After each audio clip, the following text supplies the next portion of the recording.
Welcome again to another episode of Miss Chlo, where I try to make learning and critical thinking more contagious. For this episode, it's just me, so I'd like to take this time to reintroduce myself. My name is Chloe, and a lot of people call me Miss Chlo because I am a corporate professional with a background in filmmaking. The reason why I'm not in filmmaking anymore is actually in a previous episode, the one where I quit my passion. So you can go over there right after this episode. But that experience really gave me a lot of different perspectives, a lot of styles of storytelling that I use in my current job in a PR agency. So now I am a digital marketing expert for a PR agency in the Philippines, and I still deal a lot with stories but told in different types of media and in an evolving industry. Like most of you guys, I'm also currently working from home 5 days a week, 8 to 9 hours a day. So I know how hard it is to really separate your home from your work. And we have lost a lot of our outlets as we go through this long periods of extended community quarantines. And we no longer have our usuals, right? Our usual routines pre-COVID. So a little bit of background also. During pre-COVID, I developed such an active lifestyle. I used to do Spartan races. I used to be able to train for those races through going through different obstacle courses that really enables me to get creative with how I look at fitness and how I look at my health. So those are the things that I used to do. Also, I travel a lot. Maybe most of you guys also do this. We get stories from the places that we visit. For every photo that we take, we tell their stories when we post it in our social media pages. But now that we are in this situation, I know how stressful it could get and how you may feel that you're helpless, and it's completely valid, it's completely acceptable to feel this way. This episode is going to be about creativity and how you can fuel that creativity even if you are in a 9 to 5 job, and especially now that we are in a longer period of community quarantine. So I've mentioned earlier that I work in a PR agency, so hashtag buhay ahensya. So for you guys to who have experience or are still working in an agency, maybe an ad agency or a creative agency or PR agency like me, you know how difficult it is to deal with different types of clients. Horror stories might be true for your end.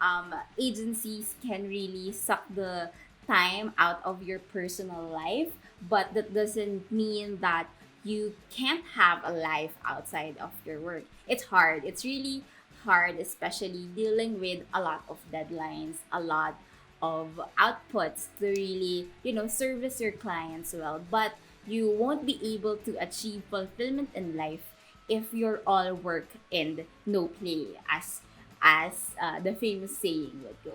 So that was one of my fears when I was younger, was to have a 9 to 5 job, a desk job, because I felt that it was the end of my creativity when I have a scheduled routine. I have to wake up early, go to work for the majority of the day, and I won't be able to do the things that I want to do, like make films. So I really had to do a lot of freelancing, and that experience really, thinking about it, that only made me more tired because I didn't have time to sleep. I didn't really give myself boundaries of taking a break because all my time was dedicated to the work. When I ventured into this industry, to the PR agency, to the evolving landscape of digital media, I realized that having scheduled work is actually helpful for my creativity. So what I mean by scheduled work is having allotted time for you to finish the tasks or your professional obligations within this time period, so that you know when it's time for a break, it's time to get off work, so that you have more time for yourself. And you also schedule day offs where you can work on anything else but your professional obligations. This way, I find myself being more productive and I find myself more fulfilled in a sense that I have enough energy to pursue my passions and create new positive habits that could really benefit my mental health and even really strengthen my personal life, right? So the first tip, and I think the most important one that you should do, is to maximize your time at work. So this way, you really have to finish the jobs and the tasks you need to do within that day, within that time period, so that you no longer have to open your laptop or look at your emails when you're outside of work.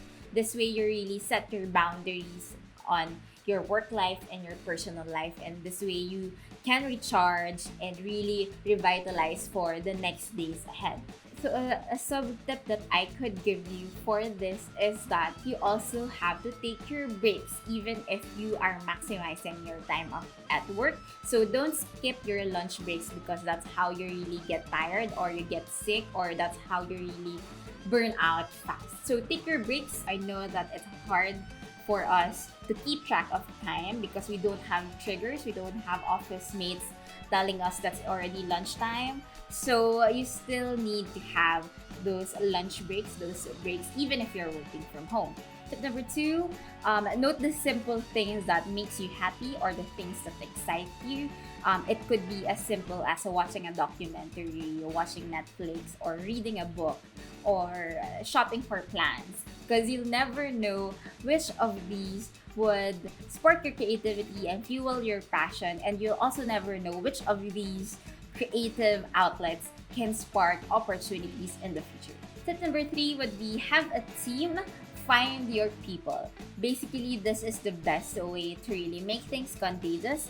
So you have to really find friends or find people that have similar interests. So maybe you can look for a Facebook group or a chat room where you can really talk about the things that you like. So another tip would be try it now. So whatever it is that you feel that you have to be doing or you want to try, start trying something that you've never done before, because there is really no right time. The right time could be yesterday. So if you want to try new things, you have to do it now. And do things for yourself and not for other people. I know that we get carried away with thinking, how would people find this? How would people react to this? Will they like it? So if you let social influence affect all your decisions for your creativity, then you won't be able to try out a lot of things that could probably make you happy and do things that would sustain your creativity. So if you have new things that you want to put out or new things that you want to try out, do it and do it now. So another tip would be to support your friends so they can also support you. We're all in this difficult situation together. No matter what social economic status you have, we are all affected with this pandemic, with this current health crisis. So the best thing that we can do is to support each other, especially those who are in your close networks, in your circle of friends. Next one would be explore digital technology. So this is where I shine, really. So really explore this emerging and evolving landscape, because there are a lot of technologies that would fit your creativity and would fit the artist in you. And it could be as simple as creating a new Instagram for your hobby, or a new blog, or a YouTube page, or a podcast like this. There will always be that perfect medium where you can showcase your creativity, showcase your stories, so that you can find different opportunities when you start creating. So for my case, I started 2 businesses out of the things that we love doing. The hobbies that I've learned to love was bonsai making, right? The art of bonsai. I do that with my boyfriend, and I created an Instagram page for him to showcase his creative styles and bonsai, and now it's a fully functioning business. It's really something that started out of appreciation for plants, out for agriculture, and it's something that we cultivated all over time as a hobby. We learned to showcase this art form really through Instagram posting, and it's really something as simple as taking a photo and creating a compelling story that would make people like the post. So really, it's a small business, but we are proud of it, and it's something that we really love doing. It started from a hobby, and now it's really a fully functioning business, and it's something that you can do as well. And with digital technologies, I don't have to take time from my scheduled work, right, for my professional obligations to set this up, to set this business up. But I am able to do this instantly as well because they're all in digital platforms. And digital technologies would really help in that aspect of your life, especially making things more efficient, making things more accessible and instant. So those are the things that really you need to consider and really use to your advantage. Another tip would be lessen your screen time. You can be so much more productive if you minimize the amount of time you spend on your screens, your laptop, your phones. So if you have to work with your laptop like me, then probably you need some time where you can step away from that screen, and sometimes it would give you time to think. Because I work with digital media, I need to be able to create strategies personalized for every type of client, for every type of industry. So I do that by really immersing myself with the best practices, with different insights, and I work with a lot of data. Really, having time off the screen is important for me because I tend to think of strategies. I tend to really analyze things better if I'm not looking in the screen. Usually, I think of my most creative strategies or most creative executions when or while I am driving, or while I'm cooking, or even when I'm walking my dogs. So those are the things that I would do constantly so that I keep my mind fresh.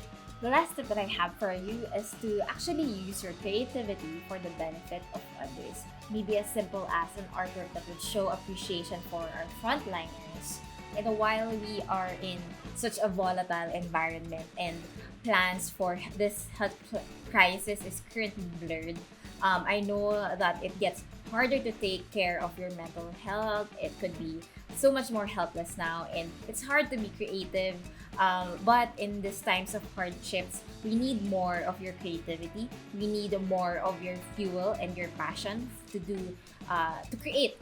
So I hope you continue creating for your own benefit, but also create for others. You never know who you are helping by giving them inspiration with your work. Hey guys, thank you so much for tuning in into the entire episode. A lot of people leave a corporate job to pursue their artistic passions, but that's the complete opposite of what I did. So I hope you learned something about creativity with my experiences, and I hope you guys follow me on Instagram at Miss Chlo the podcast.